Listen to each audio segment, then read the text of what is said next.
Mais horas na escola não é educação integral, avaliam especialistas. Modalidade se tornou política pública nacional nessa semana com a sanção da Lei 14.640, que institui o programa Escola em Tempo Integral. Meta é alcançar, até 2026, cerca de 3,2 milhões de estudantes.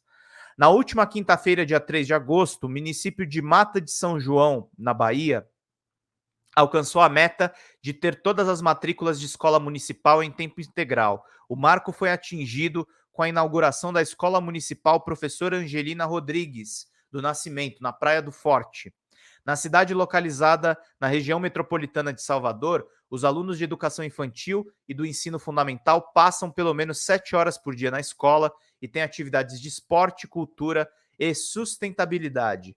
A modalidade tornou-se política pública nacional nesta semana com a sanção da Lei 14.640, que institui o programa Escola em Tempo Integral. O governo federal irá investir 4 bilhões para ampliar em 1 milhão o número de matrículas de tempo integral nas escolas de educação básica de 2023. A meta é alcançar, até 2026, a cerca de 3,2 milhões de matrículas.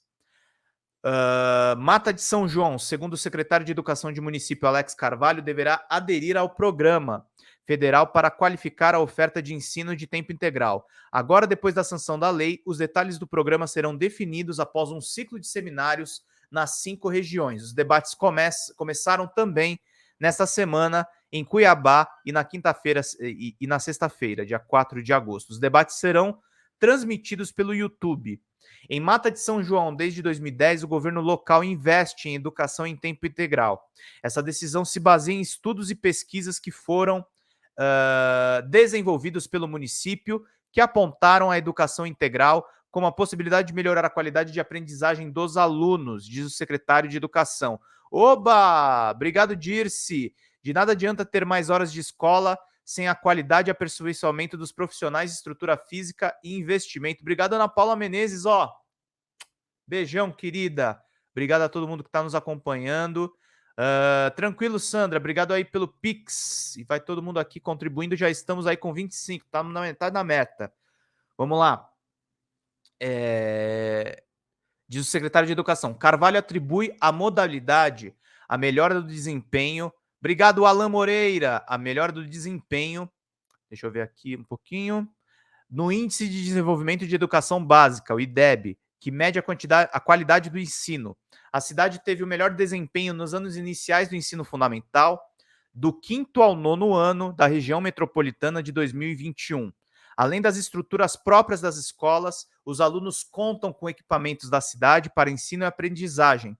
Usamos a praia, o campo, a praça da cidade. A nossa ideia foi transformar a Mata de São João em um território educativo. Fazemos trilhas com os estudantes, mostramos a natureza, mostramos os projetos que tem na cidade, como o Projeto Tamar e o Projeto Baleia Jubarte.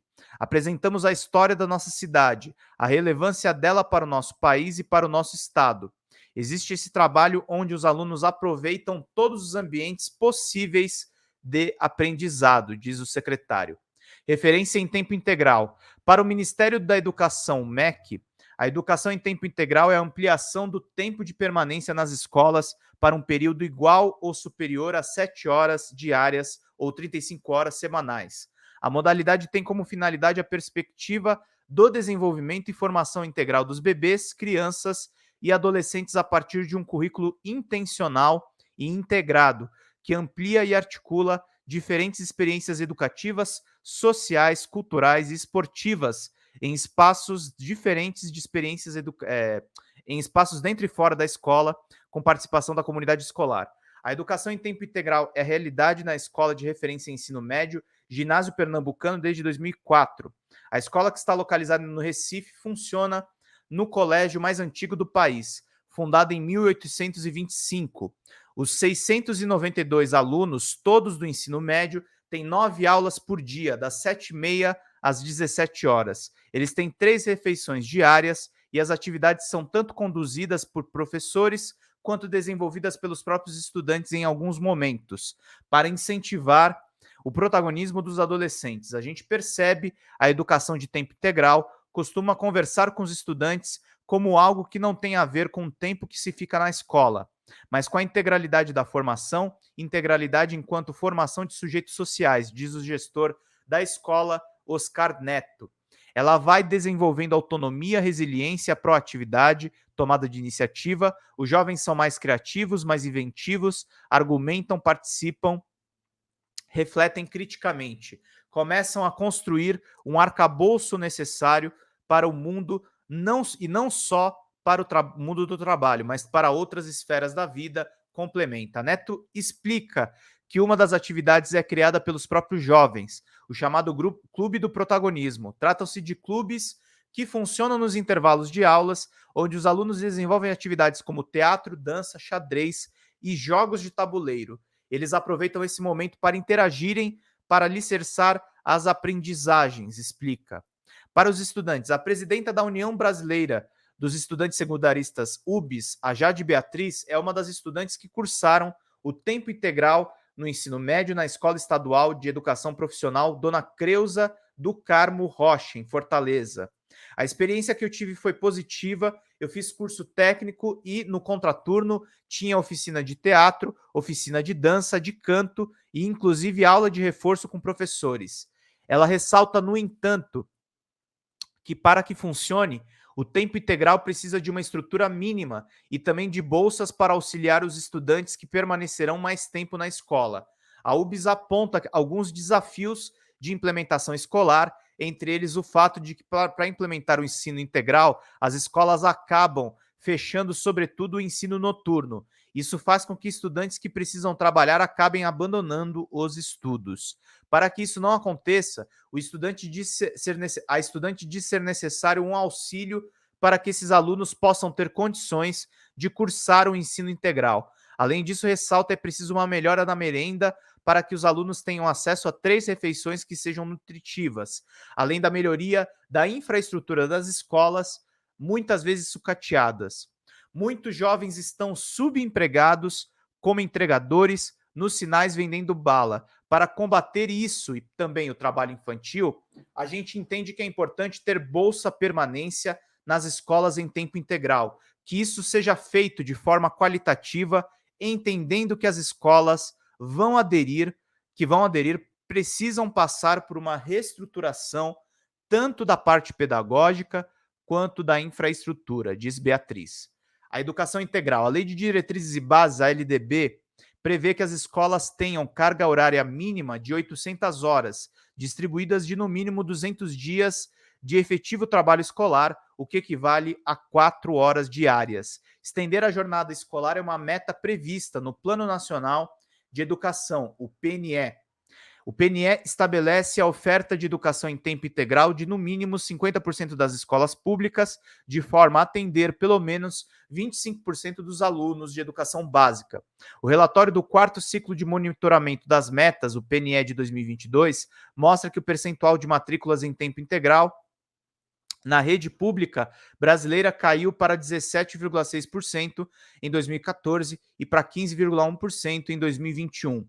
Quando se fala em escola integral fora do Brasil, isso não faz nem o menor sentido, se é só escola, pois escola tem carga horária de 7 horas. Estamos falando de um rearranjo do sistema educacional para estar em linha do que é visto internacionalmente. A gente espera resultados semelhantes no PISA e no PIRLS, mas com oferta de educação em tempo inferior, diz o diretor de projetos da Fundação Lehman, Lucas Rocha. Olha a Fundação Lehman aí.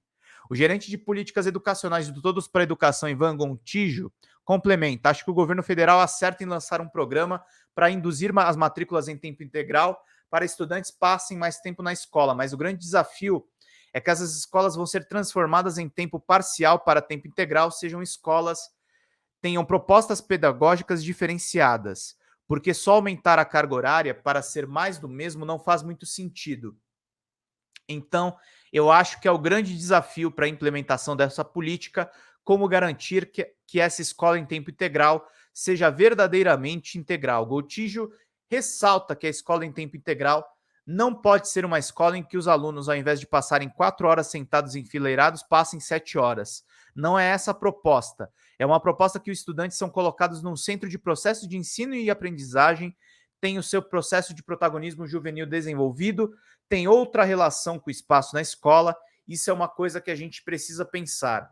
Desafios, de acordo com a coordenadora geral da campanha nacional pelo direito à educação, Andressa Pelanda, uma das conquistas do novo programa é a priorização das escolas que atendam os estudantes em situação de maior vulnerabilidade socioeconômica. Uma das preocupações que a gente sempre tem com a educação em tempo integral normalmente tinha ficado na história muito dedicada às escolas urbanas em locais que tem uma população mais rica, mais branca e não atingia uma população que não só precisa, como tem direito a uma educação integral. A implementação do tempo integral traz, de acordo com a coordenadora geral, alguns desafios como a melhoria da infraestrutura das escolas, a definição de um plano de carreira para os docentes que passarão a trabalhar mais horas por dia em uma mesma escola e política de permanência dos estudantes. Como apontado por Jade Beatriz, Andressa Pelanda também defende a necessidade de bolsas para estudantes. Eu acho que uma das questões primordiais é a permanência. A gente sabe que vários estudantes não ficam, saem da escola no tempo parcial porque não têm condições de se manter na escola. E para o tempo integral, mais ainda, o estudo que foi feito até agora que precisa ter um incentivo para que essas populações em situação de vulnerabilidade, a gente precisa de uma política de permanência. Educação integral sem permanência não existe ou existe de maneira excludente. Segundo a coordenadora geral, esse programa é um passo, mas ainda é preciso avançar tanto na lei do PNE quanto no financiamento do Sistema Nacional de Educação, para cada vez mais a educação brasileira parar de falar em educação em tempo integral e falar em educação integral, que é o modelo de direito que a gente defende. Muito interessante aqui, reportagem da Mariana Tokarnia, lá na Agência Brasil. Meus queridos e minhas queridas,